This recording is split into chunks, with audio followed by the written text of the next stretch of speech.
Welcome to Radha's kitchen. ಇವತ್ತು ನಾನು ಕಡಲೆಬೇಳೆ ಚಟ್ನಿ ಮಾಡ್ತಾ ಇದ್ದೀನಿ. ಬನ್ನಿ ಹೇಗೆ ಮಾಡೋದು ಅಂತ ನೋಡೋಣ. ಮೊದಲಿಗೆ ಸ್ಟವ್ ಹಚ್ಕೊಳ್ಳೋಣ. ನೋಡಿ, ಸ್ವಲ್ಪ ಎಣ್ಣೆ ಹಾಕೊತಾ ಇದ್ದೀನಿ. ನೋಡಿ, ಒಂದು 1/4 ಕಪ್ ಅಷ್ಟು ಕಡಲೆಬೇಳೆ ತಗೊಂಡಿದ್ದೀನಿ. ಇದಕ್ಕೆ ಹಾಕೊಳ್ಳೋಣ. ಚೆನ್ನಾಗಿ ಫ್ರೈ ಮಾಡ್ಕೊಳ್ಳೋಣ, ಕೆಂಪು ಬಣ್ಣ ಬರೋವರೆಗೂ. ಸಿಮ್ಮಲ್ಲೇ ಇಟ್ಕೊಂಡು ಫ್ರೈ ಮಾಡಿ. ನೋಡಿ, ಇವಾಗ ಸ್ವಲ್ಪ ಕೆಂಪಗಾಗಿದೆ. ನೋಡಿ, ನಾನು ಚಿಕ್ಕದು 2 ಈರುಳ್ಳಿ ತಗೊಂಡಿದ್ದೀನಿ. ಈರುಳ್ಳಿ ಹಾಕೊಳ್ಳೋಣ. 2 ಟೊಮೊಟೊ ತಗೊಂಡಿದ್ದೀನಿ ಚಿಕ್ಕದು. ಇದು ಫ್ರೈ ಮಾಡ್ಕೊಳ್ಳೋಣ.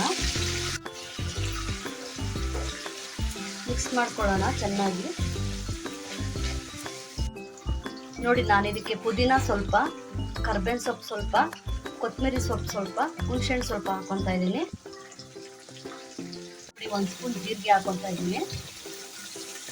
ತುರಿದಿಟ್ಕೊಂಡಿರೋಂಥ ತೆಂಗಿನಕಾಯಿ ಒಂದು 2 ಸ್ಪೂನ್ ಹಾಕೊಳ್ಳಿ ಸಾಕು. ನಾನು 1 ಉಂಡೆ ಫುಲ್ ಬೆಳ್ಳುಳ್ಳಿ ತೊಗೊಂಡಿದ್ದೀನಿ. ಇದನ್ನು ಹಾಕ್ಕೊಳ್ಳೋಣ. ನೋಡಿ, ಚಟ್ನಿಗೆ ಎಲ್ಲರೂ ಒಣಮೆಣಸಿನ್ಕಾಯಿ ತೊಗೊತಾರೆ. ನಾನು ಇದಕ್ಕೆ ಖಾರದ ಪುಡಿ ತೊಗೊತಾ ಇದ್ದೀನಿ. ಖಾರಕ್ಕೆ ಎಷ್ಟು ಬೇಕೋ ಅಷ್ಟು ಹಾಕ್ಕೊತಾ ಇದ್ದೀನಿ. 1 ಸ್ಪೂನ್ ತೊಗೊಂಡಿದ್ದೀನಿ ನಾನು. ನೋಡಿ, ಒಂದು ಅರ್ಧ ಸ್ಪೂನ್ ಉಪ್ಪು ಹಾಕ್ಕೊತಾ ಇದ್ದೀನಿ.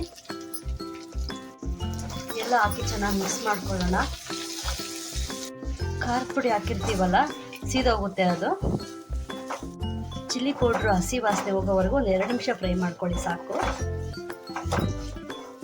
ಇದನ್ನು ಬಿಸಿ ಬಿಸಿ ಮುದ್ದೆಗೆ, ಅನ್ನಕ್ಕೆ ಮಾಡ್ಕೊಳ್ಳಿ, ತುಂಬ ಚೆನ್ನಾಗಿರುತ್ತೆ. ತುಪ್ಪ ಹಾಕ್ಕೊಂಡು ತಿಂತಾ ಇದ್ರೆ ತುಂಬ ಚೆನ್ನಾಗಿರುತ್ತೆ. ನೋಡಿ, ಈಗೆಲ್ಲ ಚೆನ್ನಾಗಿ ಫ್ರೈ ಆಗಿದೆ. ಇವಾಗ ಇದು ನಾನು ಮಿಕ್ಸಿ ಹಾಕೊಂಡು ಬರ್ತೀನಿ. ನೋಡಿ, ಸ್ವಲ್ಪ ಗಟ್ಟಿ ಇದೆ. ನಾನು ಇದಕ್ಕೆ ಸ್ವಲ್ಪ ನೀರು ಹಾಕೊತಾ ಇದ್ದೀನಿ. ನೋಡಿ, ನಾನು ಇವಾಗ ಸ್ವಲ್ಪ ನೀರು ಹಾಕಿದ್ದೀನಿ. ನಿಮ್ಗೆ ಎಷ್ಟು ಬೇಕೋ ಅಷ್ಟು ನೀರು ಹಾಕ್ಕೊಳ್ಳಿ. ನೋಡಿ, ಚಟ್ನಿ ತಯಾರಾಗಿದೆ. ಇದಕ್ಕೆ ಚಿಕ್ಕದಾಗಿ ಒಂದು ಒಗ್ಗರಣೆ ಮಾಡ್ಕೊಳ್ಳೋಣ. ನೋಡಿ, ಇವಾಗ ಇದಕ್ಕೆ ಒಗ್ಗರಣೆ ಮಾಡ್ಕೊತಾ ಇದ್ದೀನಿ.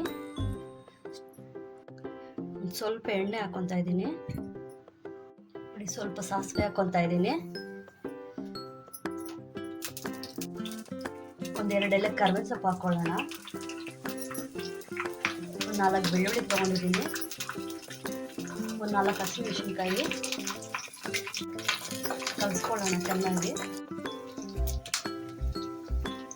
ನೋಡಿ, ಇವಾಗ ಇದಕ್ಕೆ ಹಾಕೊತಾ ಇದ್ದೀನಿ ಚಟ್ನಿ ಒಗ್ಗರಣೆ. ನೋಡಿ, ಕಡಲೆಬೇಳೆ ಚಟ್ನಿ ರೆಡಿ ಆಗಿದೆ.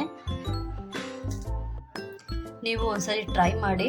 ನನ್ನ ಚಾನಲ್ ಇಷ್ಟ ಆದರೆ ಲೈಕ್ ಮಾಡಿ, ಶೇರ್ ಮಾಡಿ, ಸಬ್ಸ್ಕ್ರೈಬ್ ಮಾಡಿ.